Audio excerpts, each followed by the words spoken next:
The coffee shop buzzed with the mundane rhythm of a rainy afternoon. Steaming mugs clinking, the hiss of the espresso machine, the patter of droplets against fogged windows. I sat in the corner booth, nursing a black coffee that tasted like regret, scrolling through job listings on my phone. At 32, life had ground me down. Laid off from the tech firm, girlfriend gone, scraping by in a dingy apartment that smelled of mildew.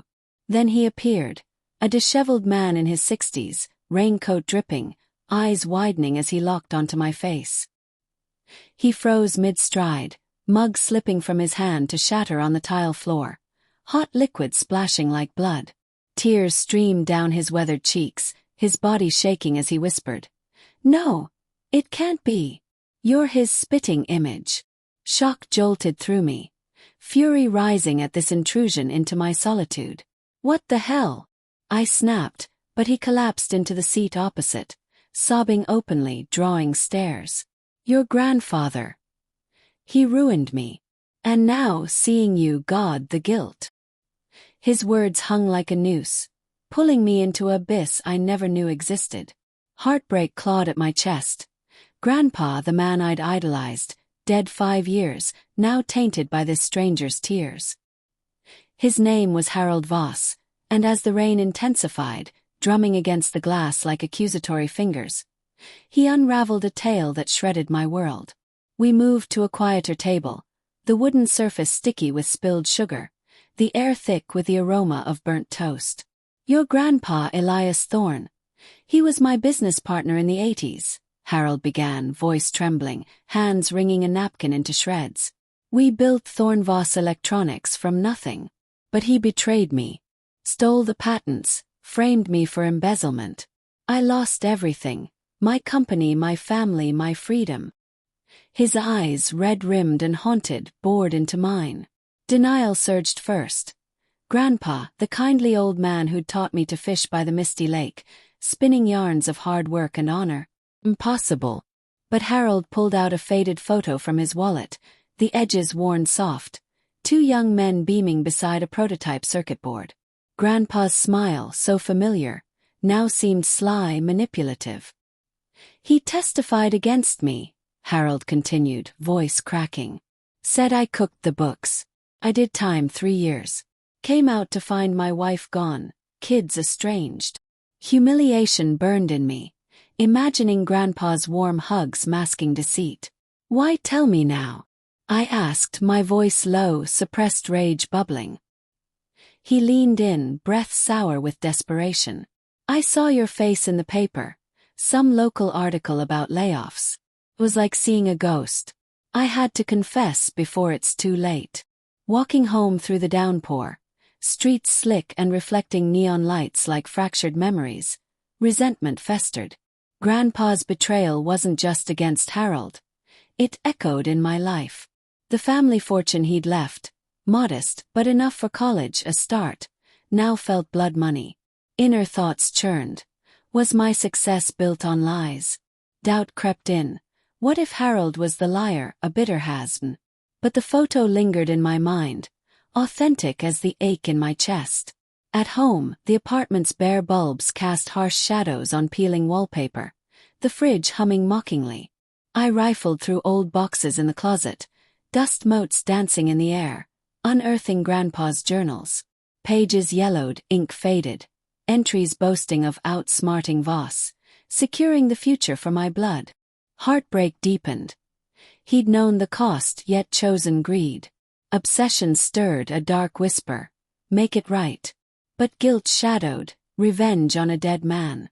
Moral conflict gnawed. Harold's pain was real, but so was my loyalty. The next day, sun breaking through clouds in hesitant rays, I met Harold at a park bench overlooking a murky pond, ducks quacking indifferently. He brought documents, court transcripts, patent filings, crisp copies despite the years, edges sharp like accusations. "Elias doctored the books," he explained, finger jabbing the pages, the paper crinkling under pressure. "Blamed me to cover his tracks." Dialogue flowed, natural yet laced with tension. "Why didn't you fight harder?" I asked, wind rustling leaves around us. He sighed, eyes distant. I trusted him like a brother. By the time I realized, it was too late. Subtle hints emerged. Grandpa's hidden motives. A gambling debt, a mistress, layers peeling back. Suspense built in my silence. I nodded, but inside plans germinated. I'd expose the truth, tarnish his legacy. But fear flickered. What would it cost me? Family secrets unearthed could destroy us all. My sister Lila called that evening. Her voice tinny over the phone as I paced the creaky floorboards. "Hey bro, everything okay? You sound off." She was the golden child, running the remnants of Thorn Electronics, living in Grandpa's old mansion with its manicured lawns and echoing halls. I probed carefully. "Ever hear about a guy named Voss?" Pause, then casual dismissal. "Ancient history. Grandpa said he was a crook." Her tone, too smooth, heightened tension. Did she know? Resentment toward her brood. She'd inherited the company, while I got scraps. Inner journey intensified. Denial fading, fantasies of justice blooming. Confront her, demand reparations for Harold. But doubt persisted. What if it ruined her too? Weeks passed in a slow burn, tension coiling like a spring. I shadowed Lila discreetly, from afar in crowded streets, the honk of horns masking my footsteps. She met shady investors in upscale bars, glasses clinking, laughter forced. One night, rain-slicked alleys glowing under street lamps, I overheard her on a call. "The old patents? Bury them deeper. Can't have skeletons popping up." Confirmation hit like a punch. She was complicit, protecting the betrayal. Anger flared, hot and unyielding, but I retreated to my apartment, plotting in the dim light of a single lamp. Quiet calculation. Gather evidence, not for court but public ruin. Moral grayness enveloped. Revenge felt justified, yet obsessive. Harold became my confidant. Meetings in his cramped trailer on the city's edge, air thick with cigarette smoke and regret. "I don't want money," he said, coughing wetly. His frailty a stark contrast to his resolve. "Just acknowledgement." His motivations layered. Not just vengeance, but closure for his lost years. Dialogue revealed depths. "Your grandpa wasn't evil, just weak. But weakness destroys." Suppressed rage in his tremors. I mirrored it, my fists clenching. Foreshadowing whispered. A hidden file Harold mentioned. Proof of Elias's final confession. The turning point came at Grandpa's grave. Twilight casting long shadows over mossy stones, the scent of fresh earth mingling with decay. I knelt, tracing the engraved name, heartbreak surging. A crumpled letter from the journals slipped out. Grandpa's apology to Voss, never sent. I regret it all. Tears blurred my vision, but cold resolve hardened. I'd deliver it through destruction. Obsession peaked. Plans solidified. Infiltrate Lila's office, leak the truths. Suspicion gnawed as I tailed Lila more boldly. Her Mercedes weaving through traffic. Exhaust fumes acrid in my nostrils. She noticed, perhaps. Glances in her rear view, a hurried pace. Inner conflict raged. This is madness, invading family. But resentment propelled me. Grandpa's betrayal had cursed us, Lila perpetuating it. One evening, in a dimly lit garage echoing with distant drips, I confronted her. "I know about Voss," I said, stepping from shadows, my voice echoing. She startled, keys jingling. "What are you talking about?" Natural denial, but her eyes darted, revealing manipulation. "Grandpa stole everything. You're covering it." Tension heightened as she laughed, brittle. "You're paranoid like always. Go home." But her hand trembled, a tell. I pressed. "I have proof." She softened falsely. "Let's talk inside." Suspense built in the elevator's hum, mirrors reflecting our strained faces. In her penthouse office, city lights twinkling below like fallen stars, she poured whiskey, amber swirling in crystal. "Grandpa did what he had to," she admitted partially, voice low. "For us." Layers emerged, her motivation. Fear of losing the empire, moral complexity in her protectiveness. But hidden motives surfaced. She'd profited from the stolen patents, bribing officials. It's business, she shrugged, but suppressed rage flickered in her clench. My fantasies evolved. Not just exposure, but making her feel the humiliation Voss endured. Planning deepened. I'd hack her systems, leak to media. Harold's health declined. His trailer now reeking of medicine. Monitors beeping faintly. Don't become like him, he warned, voice raspy, guilt in his eyes for pulling me in. Moral conflict intensified. Was I avenging or destroying myself? Doubt plagued nights, staring at ceiling fans whirring like my thoughts. Yet resolve pushed. Subtle sabotage first. Anonymous tips to investors, watching her deals crumble via news alerts on my phone, screen glowing in darkness.